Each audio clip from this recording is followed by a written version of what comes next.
Amidst a vibrant green backdrop, we catch a glimpse of a girl stepping forward, seemingly caught off guard as a boy stands in the distance, looking both amused and intrigued. The girl, with a mix of curiosity and skepticism, addresses the boy. "I wasn't hiding," she states, as if uncovering a little secret between them. Not missing a beat, the boy, looking all smooth and confident, replies, "How did you know I was there?" clearly amused by the little game they're playing. With a casual shrug, he admits, "Well, I just had a feeling," but there's something in his eyes that suggests it's more than just a gut feeling. As the conversation gets a bit more mystical, he reveals, with a spark of pride, to be exact, it was the mana revelation delay physique's sixth sense. Now that's a mouthful, but it seems to explain his uncanny awareness. The girl, not entirely convinced, muses, a feeling, clearly trying to piece together the puzzle of his abilities. With a tilt of her head, she probes further. "How did you break the magic field with a training device like the point sticks?" Clearly, there's more to his talents than meets the eye. The boy, caught off guard, stands silent for a moment, the question hanging in the air like a challenge. She presses on. Was that just a feeling too? Her gaze is sharp, not letting him off the hook so easily. As the boy contemplates, a thought crosses his mind. So this kind of bug wasn't in the original novel. Something about this situation is off script, and he's keenly aware of it. Standing in the lush garden, he realizes, but I can't. This boy, confidently holding some sturdy sticks, has just been told by a girl that his so-called training device has its limits. Who knew sticks couldn't break magic shields?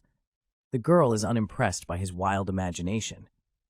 With a philosophical twist, she questions why the knights of yore have vanished from their world. Our boy has no comeback. She's got him cornered with her logic. Meanwhile, the girl, still unimpressed, reveals she always found him a bit odd.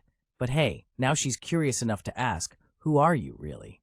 As if to add more mystery to the mix, a new girl with white hair and red eyes makes her entrance. The boy finds himself pondering the whirlwind of changes swirling around him. Amidst inner conflict, a character wonders if it's time to reveal who they really are. But caution holds them back, considering the risks involved. Standing in a smart suit, the character is caught in a dilemma, weighing the danger of revealing their true self. As the internal debate continues, they decide against revealing their identity, sensing a lack of support from Flame. Addressing someone they suspect might find them dubious, the character assures they're not a villain, but a friend. Surrounded by vibrant greenery, this assurance hangs in the air, leaving the listener in a state of what? The listener, puzzled, seeks clarity, asking, "What does that mean?" Finally seen in full, the character, with a mischievous grin, attempts to clarify their intentions. The character insists they only want to help, leaving the listener in disbelief. The female character, with a bow in her hair, questions the offer of help, puzzled by the identity of her would-be ally. With a sudden burst of urgency, the character exclaims "now" as the scene shifts. Hastily retreating, the character apologizes for the abrupt departure, leaving the female character and the viewer hanging. In the aftermath, the scene is left hanging, with a sense of mystery lingering in the air. A new character with striking "Nice, now I just have to take my leave." Our hero takes a hit from some unexpected projectiles. Talk about a rude interruption. Looks like the projectiles caused a bit of a mess, but our hero stands tall, ready to face whatever comes next. A mysterious figure appears, holding more of those projectile sticks. What's their deal? Hey, if you had complaints, you should have used your words. Our hero's trying to keep it civil, even though he's clearly annoyed. I thought you'd catch them. You could dodge other types of traps in magic, but you can't catch those? The mysterious figure teases, clearly expecting more from our hero. There's no helping it. Even the mana revelation delay physique's sixth sense has a limit. Our hero explains, showing there's more to him than meets the eye. Ouch, that really hurts. Our hero's not just dealing with physical pain, but maybe a bruised ego too. Sixth sense's sustainment time depends on Baekusol's mind power, and since my mind power has bottomed out, my migraines are severe right now. It seems our hero's powers have their limits, and he's feeling the strain. Did you throw these? Our hero confronts the mysterious figure, still holding the projectile sticks. I lost, so take them. The mysterious figure admits defeat, offering the sticks as a token of surrender. Is it her pride?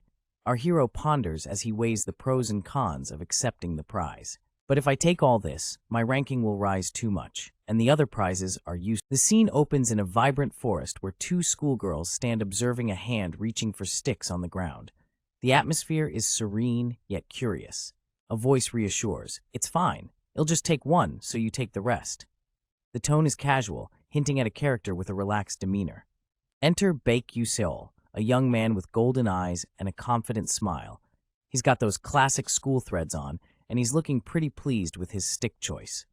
With a carefree wave, Baek Yuseol declares, "Then I'm off," and starts strutting into the forest, leaving the girls in contemplation. As he walks away, a thought lingers in the air about his kindness to an opponent he beat.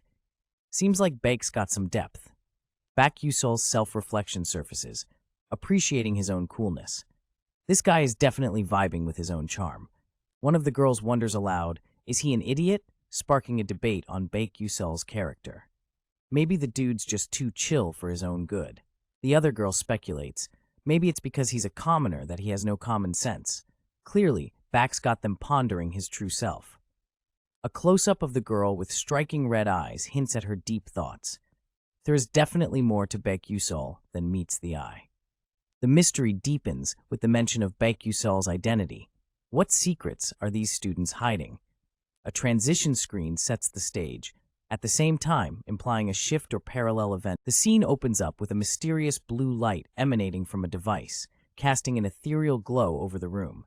A trio of individuals stands before it, seemingly captivated by whatever show or event is about to unfold.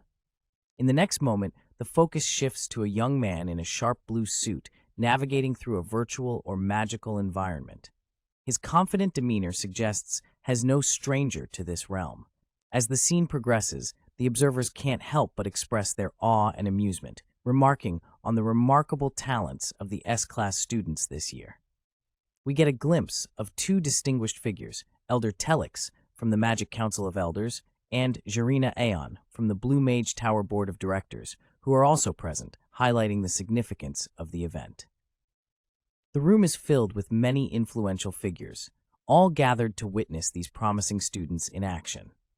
It's clear that talent scouting is afoot, and the professors are keenly observing the proceedings. The air is thick with anticipation as the exercise continues, with one character under the cloak of a mystical blue light. The scene sets a foreboding tone. The word "darn" echoes in the silence, hinting at the challenges ahead. In a secluded magical forest, two characters, Hae Wonryong and Ma Yusung, face off in a dramatic showdown. Both are dressed in sharp suits, holding swords, their expressions serious and determined. The tension builds with a mysterious aura filling the scene, illustrating the intensity of the moment. Finally, the identities are revealed. Hae Wonryong and Ma Yusung have met, setting the stage for a thrilling encounter. A close-up shot captures the intensity between the two as they prepare for what seems like a duel. The forest around them is filled with an ethereal light. The scene is flooded with brightness as energy crackles in the air, signaling the start of a clash. Ma Yusung, with a determined look, launches an attack, his sword emitting a trail of vibrant energy. The forest lights up with the power of his move. Energy bursts forth, illuminating the surroundings with a blinding light. Hae Wonryong stands firm, ready to counter the incoming attack. His stance is confident, and the air around him crackles with energy. Energy zips through the air, creating a mesmerizing display of power. The mysterious energy continues to fill the space, creating an electrifying atmosphere.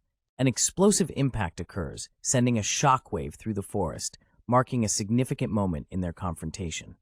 The scene is once again enveloped in brightness, the aftermath of the powerful clash. Hold on to your hats, folks, because we're diving into a dazzling display of magic. Our scene opens with a young mage soaring through a vortex of blues and whites, looking as cool as a cucumber. This is Ma Yusung, and he's about to pull off something epic. As we zoom in, Ma Yusung is gracefully maneuvering through magical portals, his cloak billowing and his eyes set on the target. Sparks fly as he channels his energy, leaving onlookers both impressed and a tad envious. Now, imagine a bunch of folks in robes, their faces covered, gasping as they witness Ma's power jump. It's like seeing someone pull off a triple backflip and land perfectly on their feet. They're whispering among themselves, baffled by his age and skill. One of them can't help but ask, "That's possible at the age of 17. Because let's face it, most of us were just figuring out how to tie our shoes at that age. This kid's breaking all the rules." The whispers continue. Generally, a normal mage would have to be at least in their mid to late 20s to reach 3rd rank. But Ma Yusung is rewriting the rulebook. The masked figure confirms, but Ma Yusung is freely using 3rd rank magic at the age of 17. It's like hearing someone play Beethoven at a toddler's recital. Unreal. One observer is left dumbfounded. I truly cannot believe it. Meanwhile, another mage stands beside them, probably thinking, "I've got some work to do." Attention shifts as we hear, "Watch, they both have 3 elements." It's a showdown, and the stage is set for an elemental extravaganza. The scene explodes with color as 2 mages unleash their powers, intertwining elements of fire, ice, and lightning. It's a magical light show that could rival any fireworks display. As the dust settles, we're reminded that most mages only have 1 element. It's a rare breed that can handle more than 1, let alone 3. The narrative continues. Most mages only have 1 element, and only after a lot of training can they have 2 elements. But here, we're witnessing the extraordinary. 2 elements are rare enough, but these prodigies are masters of 3. Yes, from 3 elements and more. That is talent, the voice narrates, as a fierce showdown begins. The scene is ablaze with fiery eyes and intense energy, the very air crackling with power. The panel splits, revealing 2 individuals locked in a duel of sorts. On one side, a youth with striking blue hair and sharp eyes, dressed in cool tones. Opposite him, a fiery-eyed individual, exuding heat and confidence, his attire blazing with energy. And they have possessed that talent since birth, the voice continues, as the tension between the 2 seems to reach its peak, their hands almost sparking with elemental forces. A pause, a breath of calmness in the chaos, represented by a blank space, as if the world itself holds its breath in anticipation. A sudden call shatters the silence, a call echoing through the scene, bringing with it an air of mystery and anticipation. A figure clad in dark attire, face obscured, stands at attention. Their presence commands attention, as if recognizing the arrival of something or someone significant. Energy swirls, forming intricate patterns, a prelude to something grand, as the atmosphere grows heavy with anticipation. A mighty bird, wreathed in a spectral blue flame, descends. Its presence is awe-inspiring, a creature of legend perhaps, as it enters the fray with a majestic sweep of its wings. The bird's entrance causes a stir, its ethereal energy casting a shadow over the land.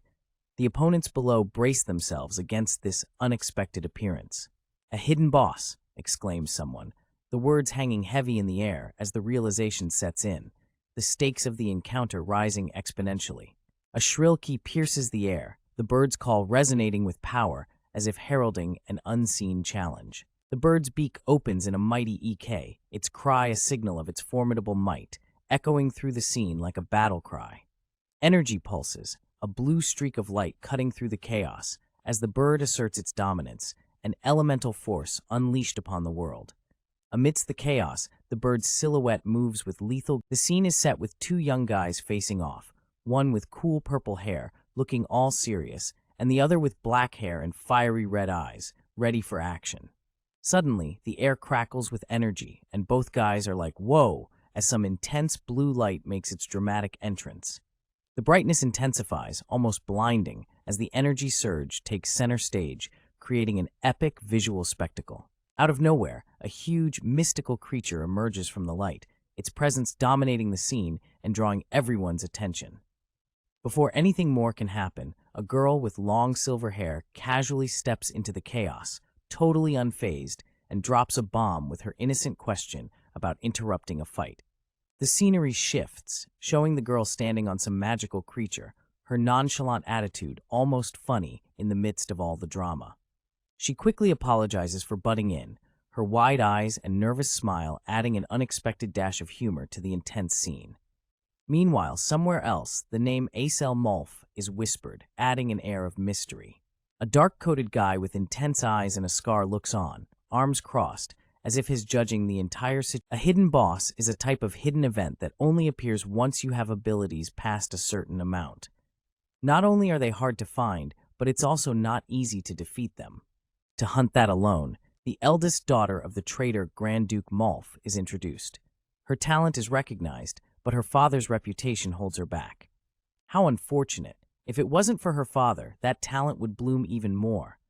A mysterious figure with blue hair and a mustache reacts with as he notices something. The Adalabit princess is revealed, fighting against an unknown opponent. Who is she fighting? I've never seen him before. Wait, that spell!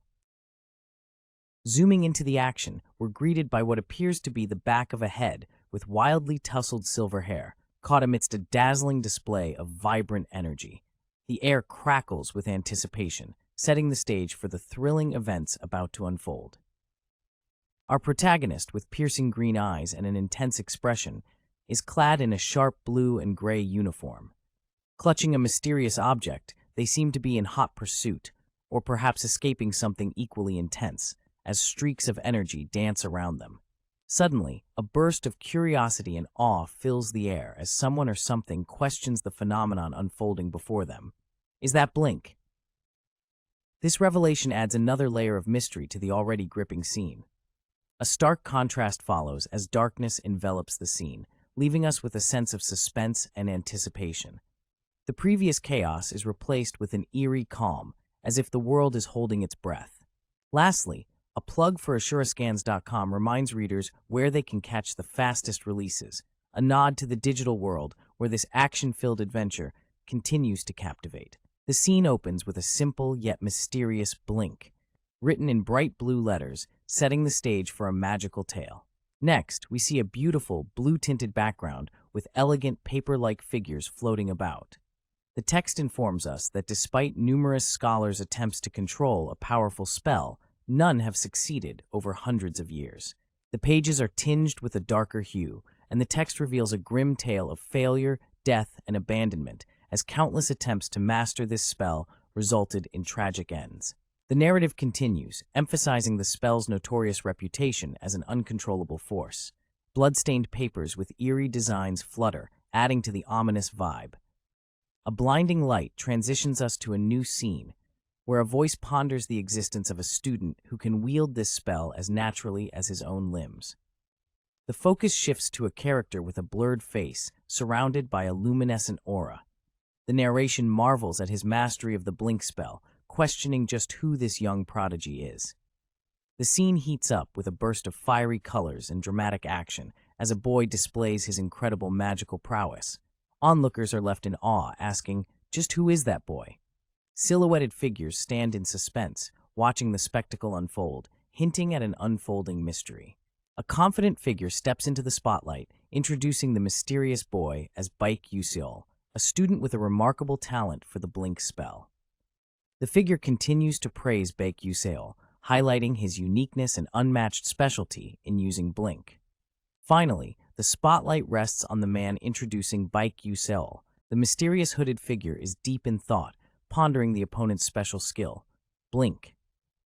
Clearly, this isn't your typical peekaboo game. They mention how this opponent's power differs from heavy hitters like Ma Yuseol, Hwanyang, and Isel. The hooded figure is puzzled and a bit salty, wondering why this guy isn't using his magic to end the battle pronto, instead of clowning around. If he used his magic, this fight would have been over ages ago. In a dramatic turn, another character insists that the opponent is fighting seriously right now. Well, color us confused. Enter our mysterious figure with the shaded face, stepping into the scene like they own the place. An exclamation mark floats in the air as someone recognizes the newcomer. A voice declares, Eltman Eltwin, dun dun dun! Eltman Eltwin is looking sharp in his formal attire, making quite the entrance. The conversation continues with someone affirming that Eltman has been serious from the get-go. Yeah, no joking around here, folks. Eltman's presence sparks a chat among the hooded figures. They wonder if it really seems that way to everyone else, too. Eltman finds the whole situation interesting. The narrative kicks off with a nostalgic reflection on a character's fighting style, reminiscent of the chivalry from old generations. It's like catching a glimpse of the past in the present, y'all. Here we see our mysterious swordsman slicing through the chaos with flames and fury around him.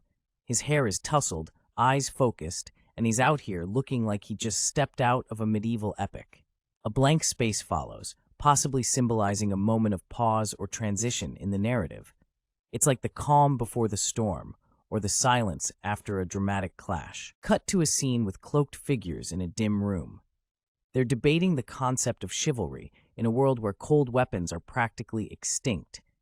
It's like they're pondering the renaissance of swordplay in a magic-dominated era. The conversation continues, diving deeper into the disappearance of chivalry and the surprise at seeing such traits in someone so young. It's like witnessing a phoenix rise from the ashes of forgotten traditions. Someone enters the scene with a blurred face, acknowledging the concept of chivalry. It's like saying, "Yeah, I see you, old school values," while preparing to drop some wisdom. The explanation of chivalry unfolds, detailing a knight's mentality in a magical world still clinging to swords. It's like a throwback to the days when honor and steel ruled the day. A sword glows against a mystical background, symbolizing the enduring power of heroes who have fought evil throughout history.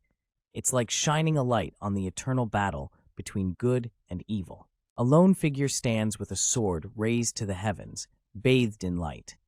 This hero seems ready to take on the world, channeling the strength of legends past. Another reflection on the hero's legacy, emphasizing their battle against evil with just one sword. It's like saying, who needs magic when you've got pure skill? A transition space hints at the improbable coexistence of magic and sword fighting, yet the narrative teases the possibility of wielding a sword in a magic-driven world. The cloaked figure returns, discussing the unconventional student using a point stick as a sword. It's like discovering a unicorn, the headmaster of Stella Academy, which is called the best magic academy in the world. The academy's symbol, a testament to its prestige and grandeur. A 9th-rank master mage, we meet the man himself, Eltman Eltwin, with his striking yellow eyes and cool blue attire, truly a sage in style, and one of only 10 great sages in the continent, Eltman Eltwin. With a burst of magic, the silhouette figure appears to be channeling some serious energy. A real flashy showdown happening right here. More magic sounds, a continuation of the intense magical showdown. The scene transitions. We're in a wide open grassy field now. Our protagonist, looking slick with purple hair, is battling a training dummy on the field. His wand glowing green with mana. More magical aura surrounds the field, a testament to our protagonist's determination despite being low on mana. Close-up of our guy breathing heavily, clearly exhausted from the magical exertion. As holding his wand, frustration evident as he mutters "damn it" under his breath. A critical moment, he's almost out of mana, but determined to keep going, has gripping his wand tightly, not ready to give up, and acknowledging he's still far behind. Announcement time. Out of 141 students, 39 were eliminated during the dungeon practical training. Acel snagged the first spot by defeating a mysterious bird. Mayusong strolls across the field, reflecting on his 6th-place finish. Even with the achievement, he doesn't feel like a winner, as if something's missing. His face is full of contemplation as he recalls a time from the past when things were different, when a mighty creature appeared. A flashback shows a majestic, fiery bird-like creature, a scene from a time when things were intense and unpredictable. The narrative hints at an interference by someone named Azel, pondering how things might have been different without their intervention. A shadowy darkness looms, symbolizing perhaps a moment of doubt or uncertainty that clouds his thoughts. Mayusong's expression turns serious, as if he's grappling with something profound, something that's been there since the beginning, taking us back to when he first saw someone, a moment that seems pivotal to his current state of mind. Back in his academy days, Mayusong is seen in his school uniform, a reminder of his past self. Someone describes Mayusong's laid-back approach to everything, yet he consistently surpasses expectations. Even during practical training, despite thorough preparation with magic circles, Mayusong handles challenges effortlessly. The narrative continues, emphasizing Mayusong's ability to handle attacks with a pair of sharp shoes steps onto the scene, setting the stage for some deep introspection. The floor's got a new friend, but little does it know, it's about to witness some serious soul-searching. In the swirls of darkness, our protagonist is having a bit of a pity party. They're questioning if they can ever defeat their opponent. The talent wall seems as tall as a skyscraper, and our hero's feeling like a tiny ant. Enter the mystery character. With cosmic vibes and a uniform that screams, "I'm important," this person seems to be the source of our protagonist's existential crisis. Who is this talent-packed enigma? The ambiance shifts to a grand hall where our protagonist stands, poised like a knight, ready for battle. With a sword in hand, they're about to channel their inner warrior. A blinding flash. Is it hope or just some really bright lights? Either way, something significant is happening here. Close up on our protagonist's face, looking down, perhaps gathering their thoughts or nerves. Purple hair indicates they're not just any ordinary Joe. Zoom in even closer, revealing the determination in their eyes. They seem to be steeling themselves for a challenge. Blurry face aside, our protagonist decides there's no time for self-blame. It's all about hustle and grind, baby. Time to work harder and leave doubts in the dust. A sound effect echoes, breaking the silence. Something's stirring, folks. A mysterious woman steps into the light, wielding a staff that's probably not for picking flowers. With her striking appearance, she looks like she's ready to cast some spells or drop some wisdom. Her boots meet the ground, signaling her arrival. Whatever's happening, she's about to be part of it. Meanwhile, our protagonist channels their inner tornado, unleashing a whirlwind of power. If you blink, you might miss it.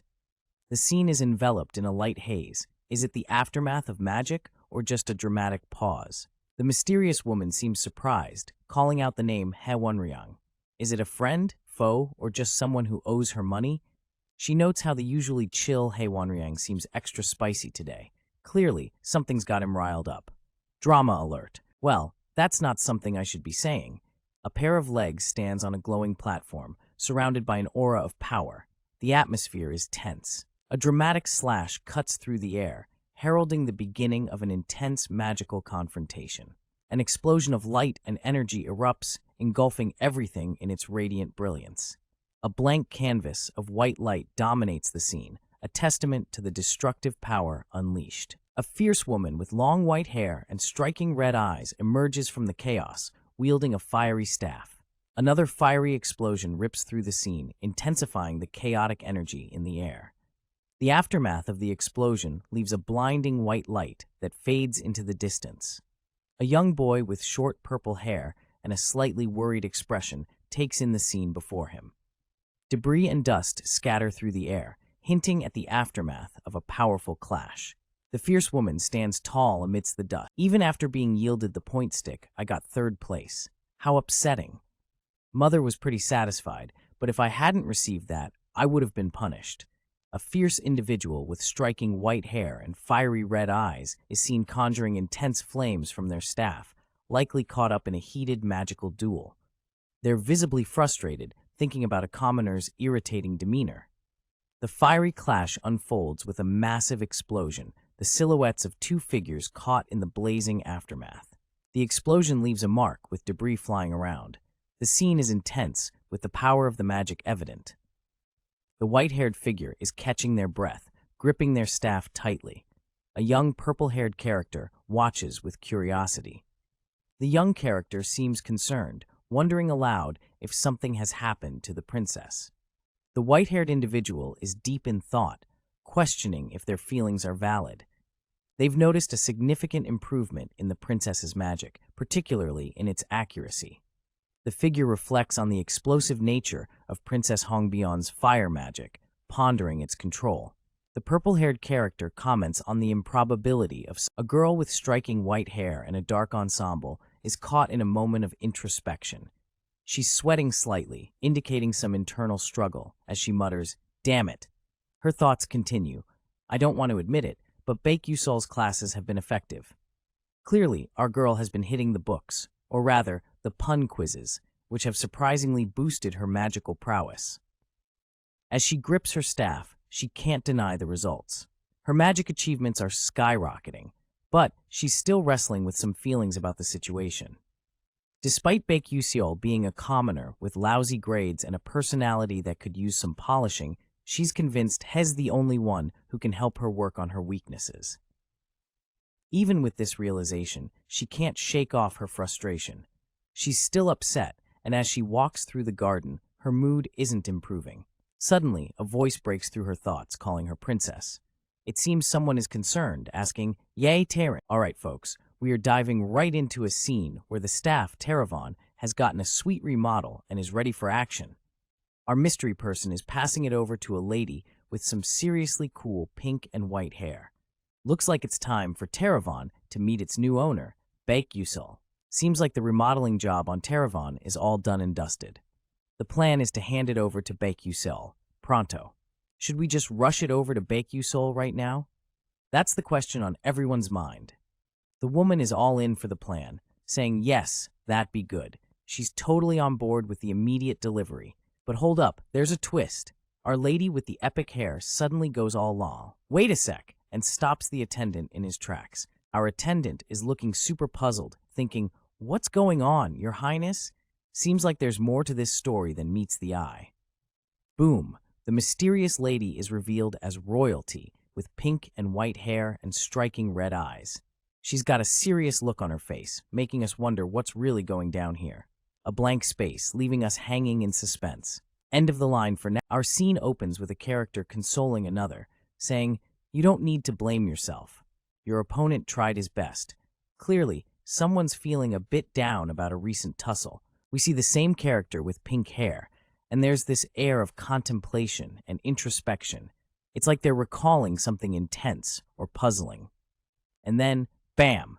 Another character with purple hair, partially blurred, jumps in with a question that's a real eyebrow raiser. Even though he didn't even use magic, that's because of his creed, comes the cryptic reply. The plot thickens, and we're left wondering what this creed business is all about. The headmaster, who apparently had front row seats to the fight, thinks the mysterious fighter is trying to revive something called chivalry, which is as out of style as bell-bottom jeans. The scene shifts, and we get a full view of the purple-haired character in a fancy robe engaged in this serious convo with our pink-haired protagonist. Suddenly, a light bulb moment. The pink-haired character exclaims, "Baekhyusol's trying to bring back chivalry. The disbelief is real, folks." And then, with eyes as wide as saucers, our protagonist declares, "That makes no sense. Seems like chivalry's return is more shocking than a plot twist in a soap opera." We zoom in on those striking red eyes, capturing the sheer surprise and maybe a hint of realization. Flashback time. We see a glimpse of a past battle where our mystery fighter used a point stick as a sword. Talk about unconventional. The pink-haired character is in deep thought, pondering if the desire for a magic sword is connected to this chivalric comeback. And now, standing tall and thoughtful, she holds a mysterious book, her face a cocktail of determination and curiosity. Finally, we end on a suspenseful note with a gulp from our protagonist, indicating that whatever's in that book or in her mind is pretty heavy stuff. Magic Academy ain't a place for slackers. Choosing not to use magic here is like asking for trouble, and trouble comes in the form of penalty points during practical training. The big question is, why would anyone choose this path? Two mysterious figures discuss someone who's decided to walk this magic-less road. The lady with the purple braid seems intrigued by his choice, pondering the audacity of pursuing such a path despite the penalties. Still, the decision to tread this path, knowing all the risks, has everyone scratching their heads. Could this be the mark of someone truly remarkable? The pink-haired lady with fiery red eyes seems impressed, thinking out loud about the incredible choice he's made. The dude has already pulled off Blink, which is no small feat. Yet, he's still pushing himself like there's no tomorrow. Could it be that he believes in something bigger?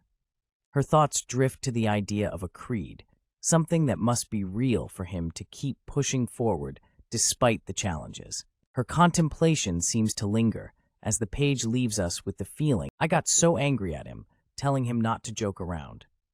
In an alleyway, a girl with long, flowing pink hair, looking all fierce and dramatic, is venting her frustration about someone not taking things seriously. You know how it is when folks just can't stop clowning around even when you're dead serious? The alley is quiet, except for the soft sound of footsteps. Seems like someone's sneaking up for a surprise meetup. What could possibly be going down in this dim-lit corner? "What you doing here?" Out pops a boy with tousled brown hair and big, curious eyes, casually asking the girl why she's hanging around in such a sketchy spot. Dude's got some nerve, right? The boy's presence is acknowledged as fifth plates. Seems like he might have some ranking or status going on. Nothing like a little mystery to spice things up, huh? The girl's eyes are wide with surprise, those striking red peepers practically popping out of her head. She's clearly caught off guard. What's going on in that head of hers? Her expression still shows bewilderment, leaving us hanging in suspense. She's got something up her sleeve, no doubt. I'm not here because of you, the girl hastily protests, her voice laced with defiance. She's not here for him. No way, no how. But why does she care so much? I never said you were, the boy replies coolly, not even fazed by her defensive stance. He's chill, like he knows something she doesn't. Face to face, the pair stare each other down like it's a showdown. The boy's questioning look contrasts the girl's flustered expression. Sparks might fly, but not the romantic kind. Whatever. Just take this. The girl finally caves, handing over something important. Clearly, she's had enough of the back and forth and just wants to get on with it. Oh, terraon, thanks. The boy accepts the item, revealing it to be a terraon. His gratitude is sincere, but what exactly is this mysterious object? The boy's eyes widen in amazement, reflecting the wonder of the terraon, is clearly impressed by its unique form and craftsmanship. It's a shapeless sword, as expected of Adalabit. Their craftsmanship is unmatched. The boy marvels at the terraon, recognizing the skill behind its creation. Adalabit seems to be a name that rings a bell in the world of fine sword-making. It's a good thing I helped the princess. The boy reflects on the good fortune of aiding the princess, suggesting this terraon might be a token of appreciation or a reward for his efforts. The scene opens with a boy, eyes sparkling with mischief, asking a girl with striking white hair if he can keep a box. He's already counting the coins he'll make by selling it.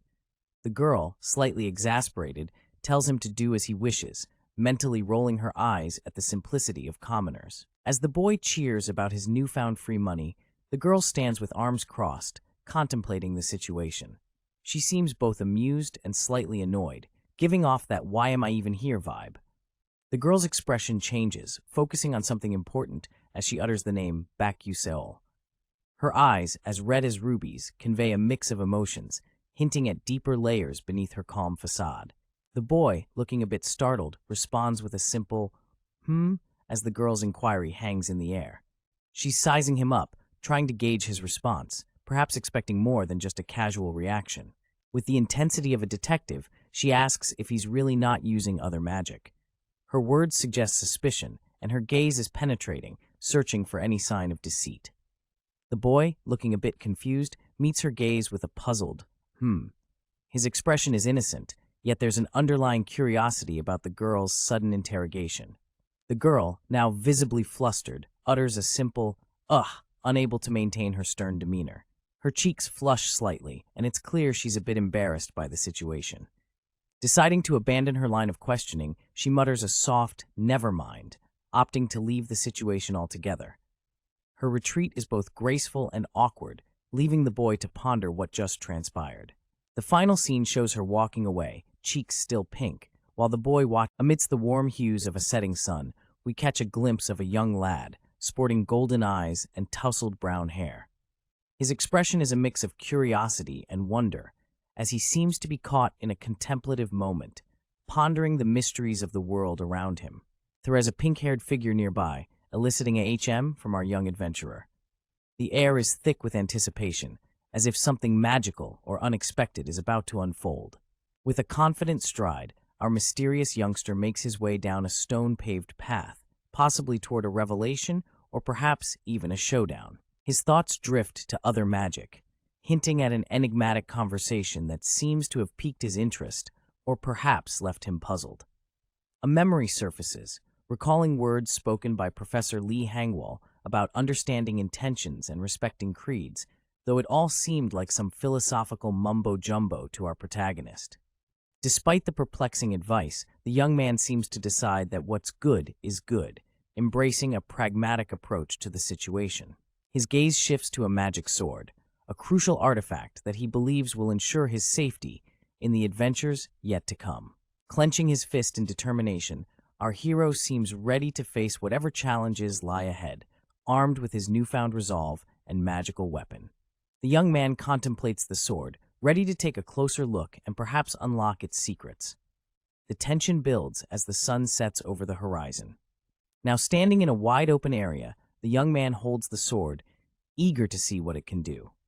The stage is set for a display of magic or a test of skill, as the scene captures the essence of anticipation. Do I just need to channel my mana into here? Our main dude is trying to figure out the magic recipe for this glowing stick of awesomeness. With a firm grip and a dash of determination, he channels his mana. A dramatic swoosh echoes, and the glow intensifies. Boom! The mana surges, and the room is filled with electric blue energy. This sword ain't playing around. Meet our hero, holding his newly activated sword with a look of astonishment. This ain't your average glow stick, folks. Whoa, the power of the sword is beyond his wildest expectations. Looks like he hit the jackpot. His eyes, a pair of golden suns, widen in amazement. This sword is like fireworks on steroids. It's better than I expected, he muses. This sword is the real deal, packing more punch than a heavyweight boxer. As he gazes at the radiant sky, he wonders if the sword would be better in the hands of Flame, the female lead. Reflecting on the sword's power, he thinks it would have been better if Flame wielded this. Maybe she's the missing piece to this magical puzzle. The female lead, Flame, is quite special, we're told. She's got skills that make her stand out in a magical crowd. Flame, the magical maestro, can wield elf, dwarf, and angel magic. Talk about being a jack of all trades. This staff can't be used by just anyone. It keeps guzzling mana like it's a bottomless pit. Flame has a unique trick up her sleeve. She recovers her mana using Baek Yuseol introduces his predicament, lacking any mana to start with due to his mana revelation delay physique. It's like trying to fuel a car with an empty tank. The dude absorbs mana like a sponge, but can't keep it in, like it's slipping through his fingers. Continuing the saga, Baek explains how his body expels mana because of his unique physique. It's like having a fancy phone, but with a battery that never charges fully. The concentration of mana with his breathing is used as the output of terraon. Baek's thoughts unravel as he checks his status window. The window displays his stats, skills, and traits. His stats show varying levels in strength, agility, stamina, and other attributes, but what stands out is the trait Mana Revelation Delay Physique, which boosts his physical capabilities. The status window reveals more about Baek's abilities, showing the effects of his trait. His sixth sense consumes mind power, detecting mana within an 18-meter radius. It's like having a mana radar that kicks in when danger lurks. Baek reflects on the gains from his practical training, noting a slight increase in strength. It's like getting a boost from the fifth-place prize in a competition. He considers the advantage of directly increasing his stats using his weapon, bypassing the need for EXP. With determination in his eyes, Baek mentions the need to practice sword skills. He's gearing up for some serious training, like a knight preparing for battle in a sunset-lit arena. Baek stands firm, sword in hand, ready for the challenges ahead. The environment mirrors his resolve, casting The scene opens with a grand view of the second main tower, its architecture standing tall against the bright sky.